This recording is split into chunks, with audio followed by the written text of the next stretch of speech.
Hello, everyone. Hello, everyone. This is Andrew Martino. I know it's been a long time since you've seen me, but yeah, I got rid of the Corvette and the Lexus, so my channel doesn't have any sort of content. Although I am starting to build a pre-runner pickup truck. It's a 2015 Silverado 1500 Z71. So far, I've only done minor things like this Dirt King pre-runner bumper. It's pretty sweet. It's all plate steel, welded up. Hey, curves around here, and to install it, you gotta actually cut the bed and then make it look nice. And then I painted it. I saved money and painted it. Otherwise, it's like 300 bucks extra to get it painted. It's got the LEDs for the tail lights, and this one has the rear sensor holes. The reason I got these, even though I didn't come with my truck, is I can use these as mounting holes. I can use them to put LEDs in there, and because they're centered, so might as well. Just for now, I got these Rough Country extended for like 3.5 or 4-inch lip, these shocks, just because the lead time on King shocks right now is like 44 weeks. So, and I'm not even doing the rear yet. So these are just last me until then. I got some blocks back here just because I am getting 37-inch tires and I got to be able to fit them. I'm probably gonna end up having to trim the bed because I'm getting Fiberworks flared out bed sides, so it doesn't really matter what I do to this bed. So I think I'm just gonna take it back about that far. It's about right here, up and around. Clear those tires a little bit better. In the front, I did a bunch of stuff, including I had to get new headlights because mine were cracked. I got this cheap Chinese Ford Raptor looking grill. It's got those lights light up. I trimmed my front bumper, my factory front bumper, until I get a pre-runner bumper built. For now, it does its job and it gives a ton of clearance. I gotta cut these guys off because I don't know what the hell they're there for. Gotta get a skid plate and all that kind of stuff. Up in the front here, we got Rough Country 3.5-inch loaded struts, just to give me extra lift until I get the actual Dirt King long travel suspension kit with King shocks and bypasses and all that stuff. It's super duper expensive, so it's not in the budget right now. So I'm just gonna get what I can afford. As you can see, I have tons of clearance up here. I just left this lower valance here that goes underneath the headlights. Eventually that'll be gone. There's my bumper. I want to come even with the bottom and go across with the top bar. I have my lights mounted up there. And I'm going to be getting the Fiberworks one-piece. It's like the fenders, the hood, all in one piece. So all this is going to be gone. It's going to be reshaped. It actually looks pretty awesome. I'm going to get the TT style. TT stands for trophy truck. I'm also getting the trophy truck or TT style rear fenders. So it'll go like up and down, kind of like a fishtail. And so, and I just wanted to get, you know, what the pre-runner look looked like. So I just stuck a bunch of stupid spacers up front. just see what the poke will be. The Dirt King long travel kit, I believe, is like 3.5 inches extra out. So, you know, with like a 0 offset tire, it'll be a little bit further than this. So, you know, I'll be getting the 6-inch bulge. And what I'm doing today is something that no one ever seems to do, because they either just go straight for the fenders, or they do that NorCal tuck, which is kind of dumb. It's where they just like smash in this lower corner part. And granted, you know, you're looking at people that have giant lifts, so they just need to clear the top of their tires. But with me, because I mean, when I get the King coils on here, it's only like 3.5 inches taller anyway, so it's going to be at this height. So I'll show you on the other side what I did. This back part isn't as far back as it goes, and what I did is I pretty much just cut up here, went over here, cut straight down, and then I cut about 1 inch off of this, and I went all the way up to that cut, and I'll show you on the other side. See, there's some room back there to cut. All right, so here we are.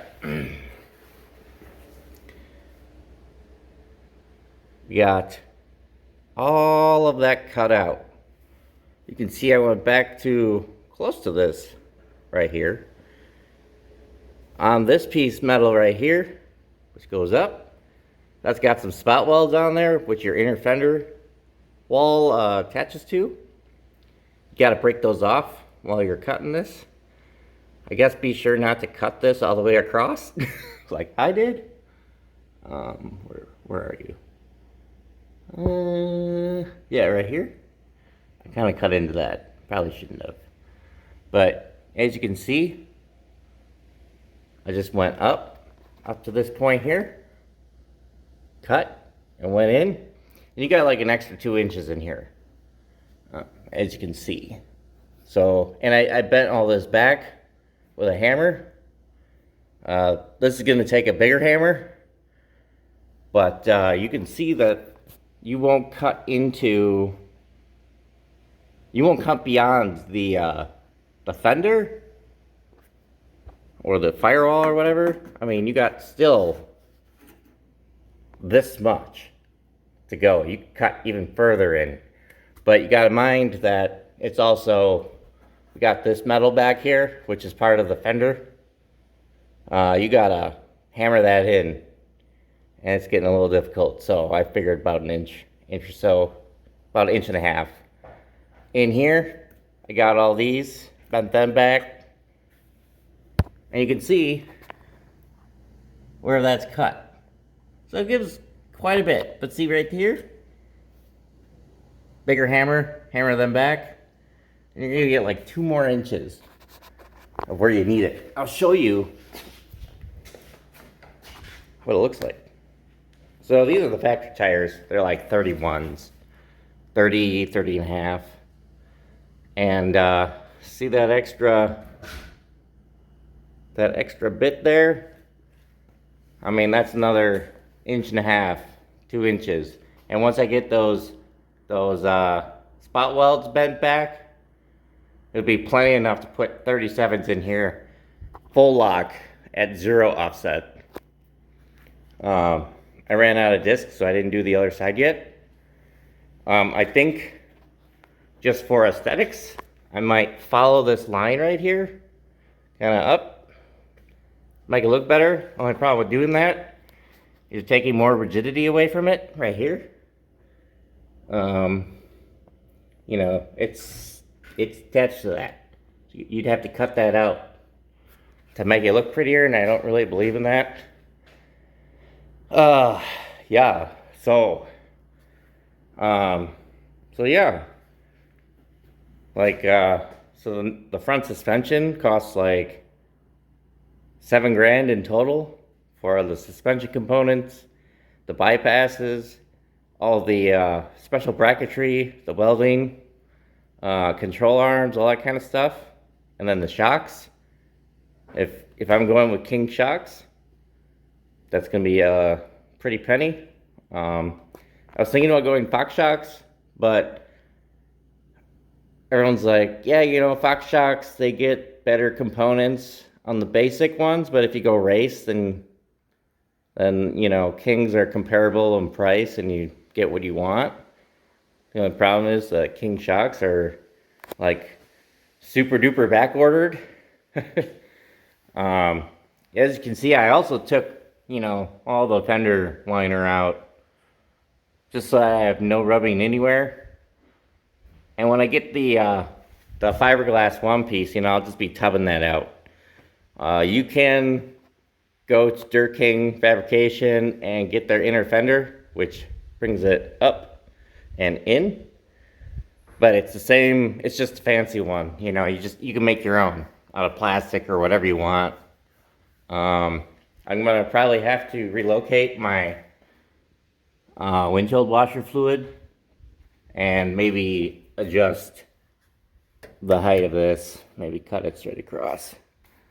But yeah, and I got a guy who will help me out. He built a pretty sweet Ford Ranger pre-runner, and it's like full tube chassis, and that's pretty sick.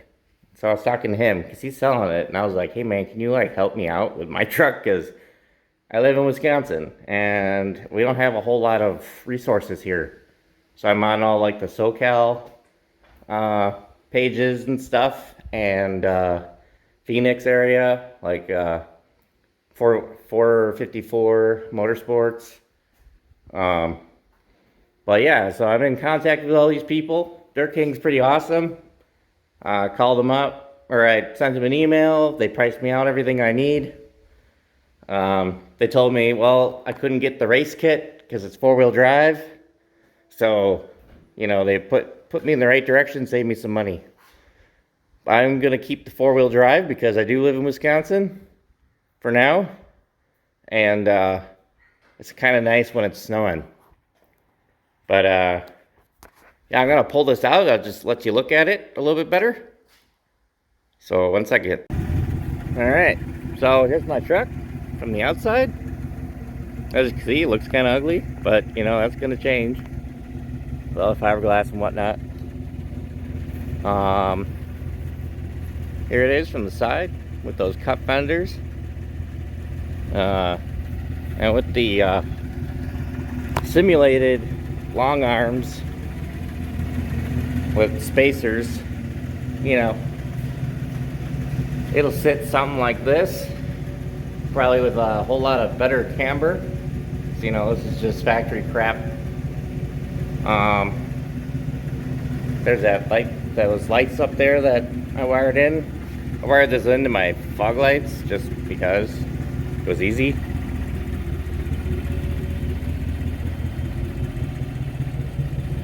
So, you know, it's pretty fun. But yeah, as you can see, here's with the factory tire and that back spacing. It's only a couple inches there. And this is, you know, super poked out. So, you know, with my new wheels and tires, this will be in more. It'll be 12.5, but they should clear a lot better once you get over here. Look at all that extra space. And then with that little blue, those blue tabs there hammered in, that's like another 4 inches. So, you know, and then of course there'll be a crap ton of room with the fiber works. Same with the back. But yeah. So 2015 Silverado pre-runner build in the early stages. Just a fun truck right now. I'm not gonna do anything fun with it because of the factory control arms. They're pretty shitty, as you can tell. They're this like super weak aluminum, so you know, I would never try to take something off-road too heavy with those. It'll just break. So all right, well, stay tuned. I'll have more stuff, and have a good day.